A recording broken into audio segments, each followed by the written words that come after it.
Fala galera, sejam bem-vindos a mais uma aula de Biologia. Hoje estamos na aula de número 31 e vamos abordar um tema muito interessante, cromossomos da espécie humana. Eu sou o professor Jacques Gama e essa aula é direcionada para os alunos da primeira série do ensino médio. Bom, gente, então como definição, eu trago aqui para vocês que cromossomos são estruturas formadas por uma molécula de DNA associadas a moléculas proteicas. Né? O que é isso? Calma, vou explicar para vocês. Como vocês podem ver aí, nessa imagem, toda célula, dentro do seu núcleo, ele vai ter o quê? Vai ter um cromossomo, que nada mais é do que filamentos de cromatina, né? Envoltos, enovelados em uma proteína chamada histona. Cromatina, cromossomo, são as mesmas coisas? Sim, são as mesmas coisas, porém em momentos diferentes, né? Quando a célula ela não está em processo de divisão, nós vamos ter ali os filamentos, né, de cromatina, né, nesse momento, no momento da intérfase, ali a gente pode perceber que existe um enovelamento dessa cromatina, né? Só que quando ela passa a ser cromossomo? Justamente quando a célula vai entrar em processo de divisão celular, né? E aí essa cromatina, esses filamentos vão se novelando, né, junto com as histonas, que é essas proteínas, né, que tem ali dentro da célula, e vão formando esse aglomerado de substâncias, que vai dar esse formato de um cromossomo. E dentro do cromossomo nós vamos ter o DNA, e dentro do DNA nós vamos ter partes menores, que são os genes. Certo, gente? E aí eu trouxe aqui para vocês também, nessas imagens, como vocês podem ver, temos as células eucariontes e temos as células procariontes, né? Que vocês podem perceber aí que não existe uma célula, ou seja, o seu material ali, o seu cromossomo, ele está, né, disperso ali no seu material, seu citoplasma ali da sua célula, certo, gente? E aí eu trago para vocês o quê? O que são, como é formado, que partes tem o cromossomos, né? Então o cromossomo ele é formado por essas partes, se eu não estou enganado, são 6 partes, isso, 6 partes. Nós vamos ter os cromômeros, né, que são engrossamentos bastante irregulares, com aspecto de granulações, presente em toda a extensão da cromatina, certo? Aí nós vamos ter o cromatídeos, que são o resultado da divisão longitudinal, né, do cromossomo durante a divisão celular. Vamos ter o centrômero, que é a constituição primária que divide cromossomos em 2 braços e influencia o movimento durante a divisão celular. Em geral, há um único centrômero por cromossomo, embora haja organismos dicêntricos ou policêntricos, né? Então vamos ter também ali o satélite, que é a parte terminal, né, de material cromossômico. Vamos ter a zona SAT, que é a porção do cromossomo relacionada com a formação do nucleolo durante a telófase. E vamos ter o telômero, né, os telômeros, que são extremidades finais dos cromossomos, que a protege da degradação. Ou seja, como vocês podem ver na imagem, eu trago aí para vocês, eu trouxe 2 imagens. Uma, ela vai estar praticamente dividindo ali o cromossomos em centrômero, né, que é essa parte que une os dois e faz 2 braços. E como vocês podem ver, tem um braço superior e um inferior, né? E já na outra imagem, vem trazendo detalhadamente cada partezinha, tá? Então você em casa aí, pausa esse vídeo, dá uma olhadinha, confere direitinho as partes, onde se encontra cada uma, para conseguir assimilar melhor esse conhecimento. Então, a partir dessa divisão, a partir do centrômero, nós podemos classificar os cromossomos em 4 tipos. Nós vamos ter os metacêntricos. O que são os metacêntricos? Como a própria imagem ao lado sugere, são os cromossomos em que o centrômero está realmente ali dividindo igualmente ambas as partes, né? Ou seja, tanto para cima quanto para baixo, os braços vão ter o mesmo tamanho, né? já vão ser os acrocêntricos, né? Que o centrômero está próximo de um dos extremos do cromossomo, ou seja, ele está um pouco mais para cima ou vai estar um pouco mais para baixo, tá, gente? Né? Aqui na imagem ele tá mais acima um pouco, vocês podem ver aí. Então, pessoal, como eu falei para vocês, nós vamos ter 4 tipos de classificações dependendo da posição do centrômero nos cromossomos, né? Eu já falei que tem o metacêntrico, né? Que é quando o centrômero ele vai dividir, né, em partes iguais ali, vai estar bem no centro do cromossomos. Nós vamos ter o acocêntrico, que é quando o centrômero está um pouco ali perto das extremidades, né? Aí nós vamos ter o telocêntrico, que é quando o centrômero se encontra na extremidade mesmo, ou seja, dá a impressão de que existe só um braço, né? E vamos ter o submetacêntrico, que é quando o centrômero está um pouco ali deslocado da região mediana, né? Em vez de estar no meio, ele vai estar um pouco acima, tá, gente?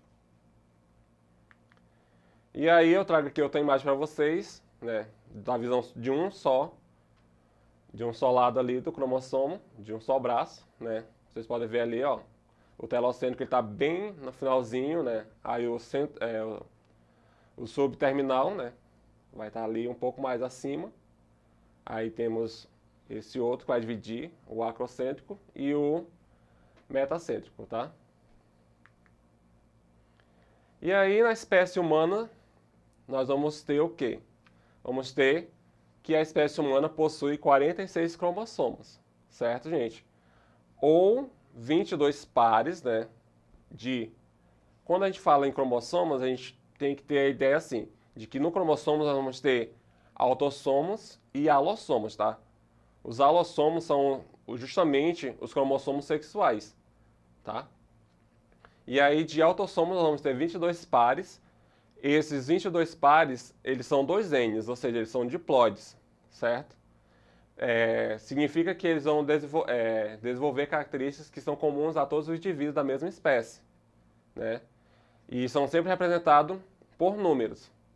E esses autossomos, eles são produzidos, né, através do processo de mitose.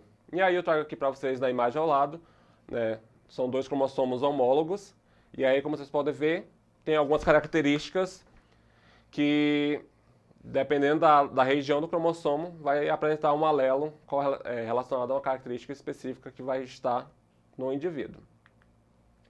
Já os alossomos é um par, tá?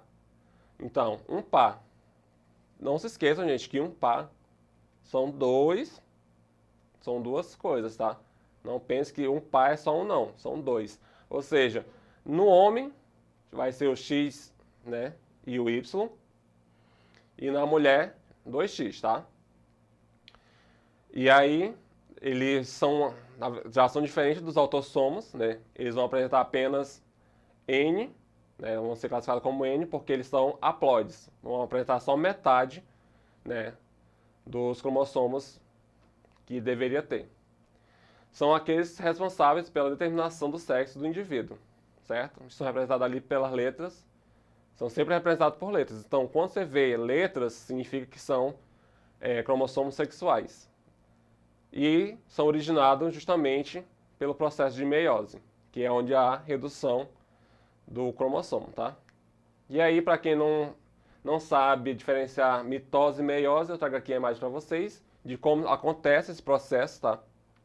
Só para vocês terem noção quando eu falo mitose e meiose, para vocês poderem fazer uma simulação melhor, eu trouxe essa imagem aqui que explica um pouco como é que é esse processo, certo? E não esquecendo, gente, que na mitose eu vou produzir células iguais, ou seja, cópias iguais, né? E já na meiose eu vou reduzir, certo? Não se esqueçam disso. E aí eu trago aqui para vocês o cariótipo humano.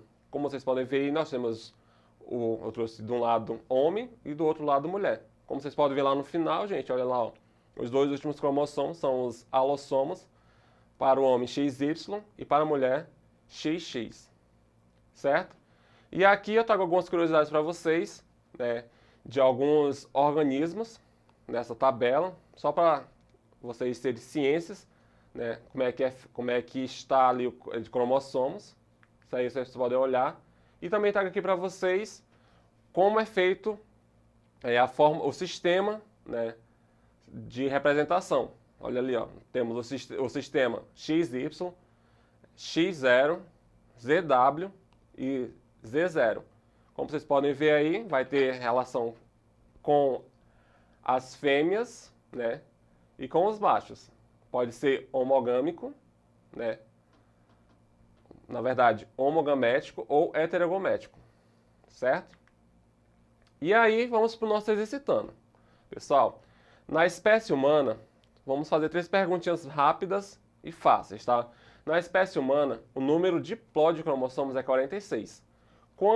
Quantos cromossomos serão encontrados respectivamente nos espermatozoides, óvulos e células epidérmicas? E aí? Então, não se esqueça que as células epidérmicas são as células que vão possuir cromossomos autossomos, tá, gente?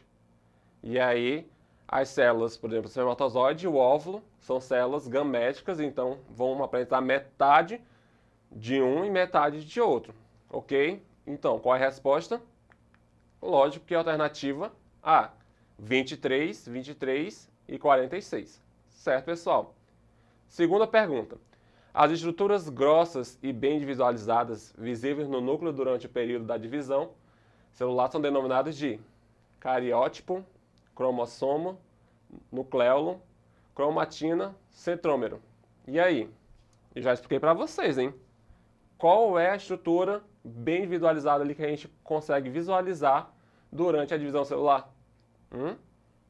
Lógico que são os cromossomos, certo? Se nós estamos falando de divisão celular, nós vamos falar dos cromossomos, porque são os filamentos de cromatina bem espiralizados ali junto com as histonas, né, que é a proteína, que se liga a isso para dar esse formato, ou seja, comprimir, condensar bem, né, esse material. Certo, pessoal? Não se esqueçam disso. E a terceira e última, né, que eu peguei da PUC de São Paulo, está relacionado à seguinte pergunta. Na aula de biologia, o professor fez a seguinte afirmação. A produção de ribossomo depende indiretamente da atividade dos cromossomos. Em seguida, pediu a seus alunos que analisassem a afirmação e a explicassem. Foram obtidas 5 explicações diferentes, que se encontram a seguir citadas, né? Então, assinale a única afirmativa correta. A. Cromossomos são constituídos essencialmente por RNA ribossômico e proteínas, materiais utilizados na produção de ribossomos. B. Os cromossomos são constituídos essencialmente por RNA mensageiro e proteína, materiais utilizados na produção de ribossomos. C. Os cromossomos contêm DNA, este controla a síntese de ribonucleoproteínas que formarão o nucleolo e que posteriormente farão parte dos ribossomos. D. Os cromossomos são constituídos essencialmente por RNA transportador e proteínas, materiais utilizados na produção de ribossomos, ou E. Os cromossomos produzidos a partir do nucleolo fornecem material para a organização dos ribossomos. Então, pessoal, a partir dos conhecimentos que vocês já têm, que vocês adquiriram, e na aula de hoje que eu expliquei um pouco sobre isso, qual a resposta certa? Lógico que é a alternativa C, né? Os cromossomos contêm DNA, porque ele vai controlar a síntese, né, ali das ribonucleoproteínas que formarão os nucleolos e posteriormente farão parte dos ribossomos. Certo? Não se esqueçam disso. E a nossa aula fica por hoje, né? Muito obrigado pela atenção de vocês. Espero ter contribuído, né, no conhecimento de vocês. E para essas e outras aulas, vocês podem acessar a plataforma Eduque Acre. Bons estudos e bom ano letivo.